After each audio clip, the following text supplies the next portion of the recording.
soir et dans les semaines qui suivent, une femme disparaît, puis un autre film qui s'intitule Jeune et innocent. Ils sont tous les trois tournés durant la période d'avant-guerre, pendant que Hitchcock travaillait encore en Angleterre.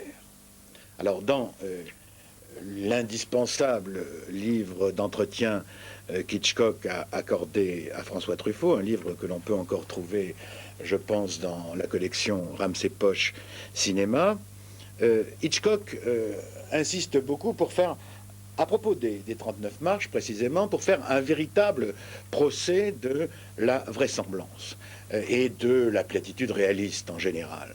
Pour lui, un film n'a pas d'abord à être plausible, il doit surtout être intense.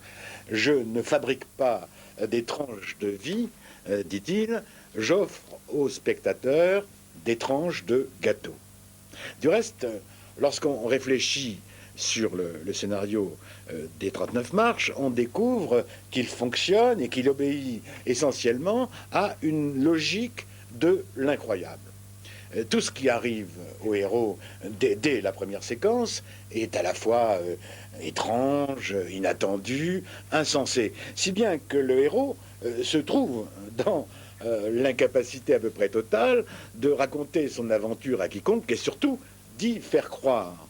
Alors qui peut croire à une telle histoire sinon le spectateur lui-même? Et nous sommes, nous, les seuls témoins d'une innocence à laquelle les autres personnages du film ne veulent absolument pas croire. Si bien que notre conviction se renforce de leur incrédulité et Hitchcock repose précisément son travail sur notre conviction de telle sorte qu'il pourra dès lors donner le plus libre cours à son génie endiablé de la fiction. Il se sentait à l'époque, c'est-à-dire en 1934-1935, en pleine forme créatrice, c'est du moins ce qu'il expliquait à Truffaut, et le plus étonnant, c'est que 55 ans après, il réussit encore à nous faire partager son plaisir et son bonheur de nous raconter des histoires.